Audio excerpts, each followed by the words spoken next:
Good afternoon, everyone.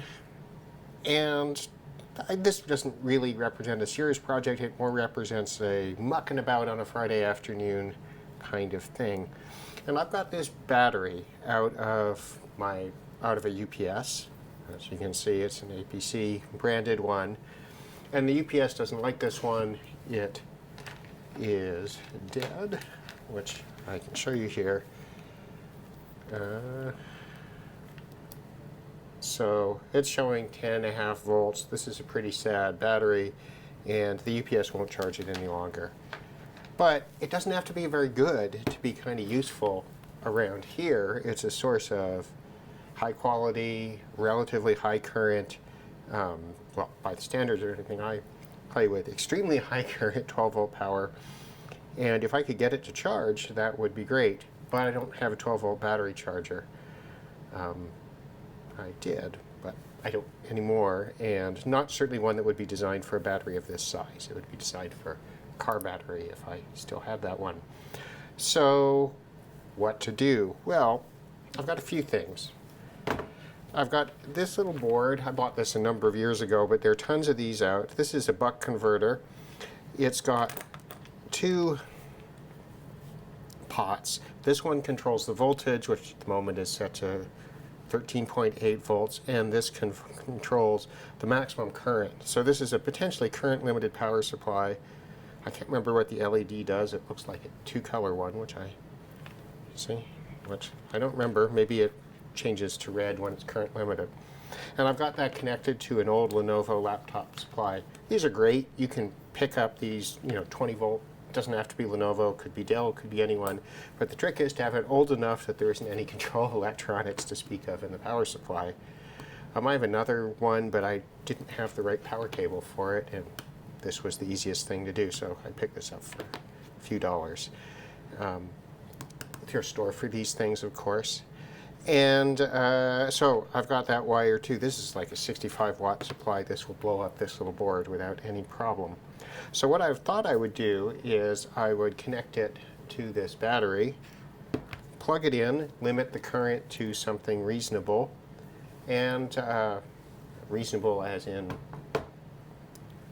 100 milliamps maybe lower, I'm not sure. So anyway, I put a couple of spade clips on the end of this. I'm just going to double check that I got the polarity right. It looks like it, but never harm to check. And then we'll plug it in, give it some time, and see what happens. So I'll just pull this little power supply off the edge of the bridge here and plug it in. We'll turn the meter back on. Let me just have a look at my camera and see if you can see that. Yes, you can. So we'll check the voltage on this thing and make sure the polarity is correct. Trying not to touch them together while I do that. So 13.8 volts. All right, so let's unplug the power supply.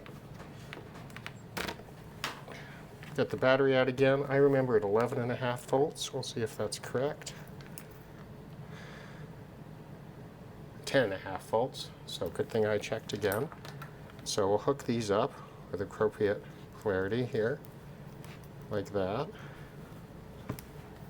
Right? Interestingly, the LED's now turned on. Well, there might be, now it's turned off again.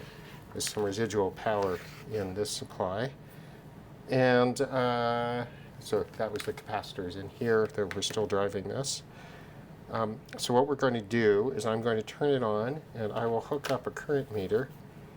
I'll just use this one here. I'll split this zip code a little more, and we'll just put that around here. There shouldn't be any current through it right now. We'll put it in 2 amp mode, if you can see that. This one over here so we can check the voltage. And let's see if I can hook that on here. I should have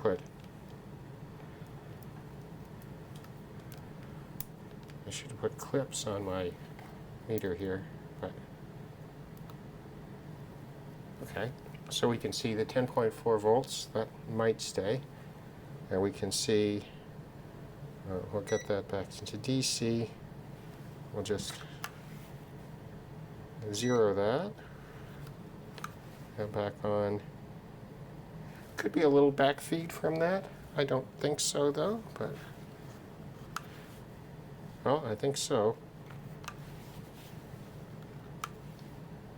Yep.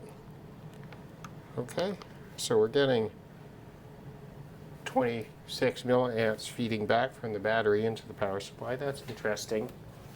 Let's plug the power supply in and see what we see.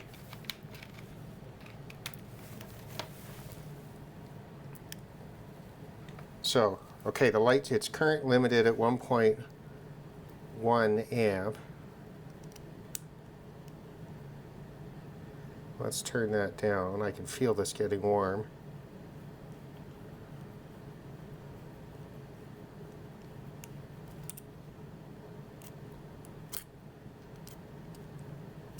And we've got 13.5, so the voltage is coming up.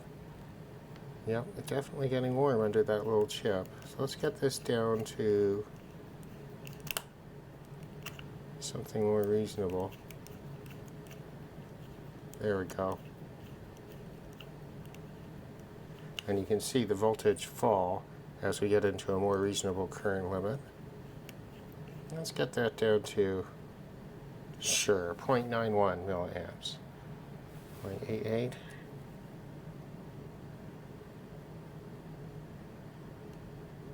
0.8.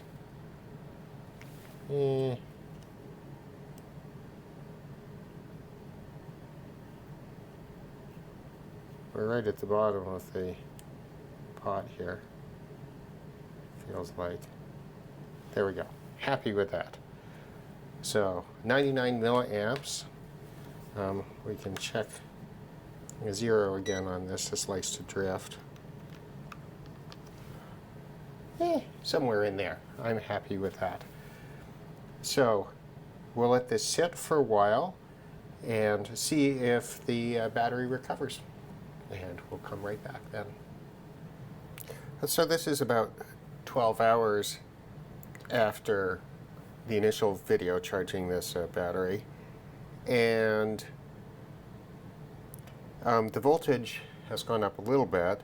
If you remember, it was about 11.5 volts. If we take off the power, which I'll do by unplugging the power supply to this, you can see sort of where the battery is at now. We'll watch this drop down. Keep in mind that we discovered before that there's about 20 milliamps load back feeding into this little power supply. So it's at 11. So it's up a bit, right? I did have the, so it just stopped at about 11.7 when I tried this before. Yeah, 11.7473. Power's back on now, and it'll climb up. You'll notice it's red. I've now confirmed that that's current limited mode. So when it goes to red, it's current limited. When it's green, it's voltage limited. So, I mean, in a sense, you could use that almost as a state of charge indicator with it set up like this, especially if you bump the voltage up to 14 volts as opposed to the 13.8 that it's set up right now. So if this is charging, it's going very slowly, and I think this battery is pretty cooked, really. I did have the current, it's still set for about 100 milliamps right now. I did have it set for 2 or a little over overnight, and there was a little bit of warmth in the battery, so I've turned it back down. I really don't know that much about charging these sorts of lead acid batteries, and I don't actually have, I guess I could take the APC sticker off and then probably print it on the side of the battery are its actual capacity numbers, but we don't have that here, right, because of the APC sticker, but as you can see, printed underneath is the original battery manufacturer's information. But does that come off easily?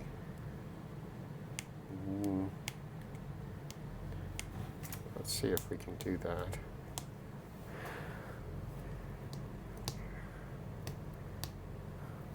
Oh, here it comes. All right, let's find out what it really is. It's made by Hitachi Chemical Energy Battery in Vietnam. 13.5 to 13.8 volts, so we've got cycle use. I'm not quite sure what that means. Standby use, so that would be the standby voltage, so just like a car battery, 13.8 volts. Initial current, 2.8 maximum. So, yeah, not designed for really high current use, but we should be able to get 12 volts, 28 watts per cell, 1.67 volts, 15 minutes. I still don't, maybe there's enough information there to calculate this, but of course now that we have the this information, I'm sure it would be possible to figure out what the actual capacity of the cell is. But the way that's kind of described,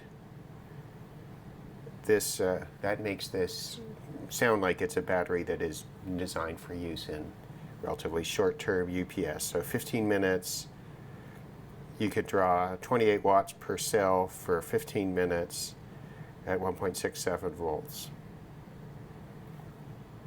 with a low voltage of 1.67 volts presumably, right? Because we've got, well, we can see on the top, 1, 2, 3, 4, 5, 6 cells, 2 volts each, right? So that's the low voltage that they're allowed to get to. And if you draw 28 watts per cell to 1.6 volts, that should give you your capacity. So we could calculate that out if I really felt like it, which I don't. All right, so what am I going to do with this? I'm going to let it sit, possibly even for a couple of days, and see if something comes back with it. And I will report back when I've done that.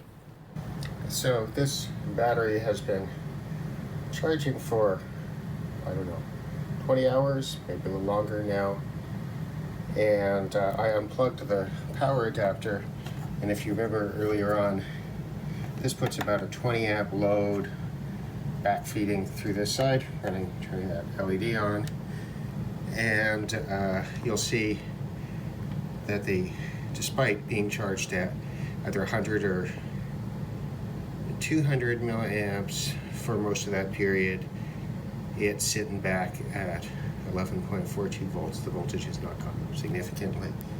So unfortunately, this battery is just making charging current and turning it into heat, not charge. So it is done. Well, it's a failed experiment, but it does go to show how you can use one of these little current limited buck converters to create a fairly, I mean, if this was a decent battery, that should have charged just fine. And what it does is it moves from current limited to, which is controlled by this, to voltage limited, sorry, other way around. Current limited controlled by this to voltage limited as the battery voltage starts to get up to the set voltage, which for most lead acid batteries is going to be 3.8 volts or thereabouts. Anyhow, an interesting use of these little devices. I've always kind of intended to try it for that purpose, but I was hoping we would have a good battery, but no, it's done. Thanks for watching.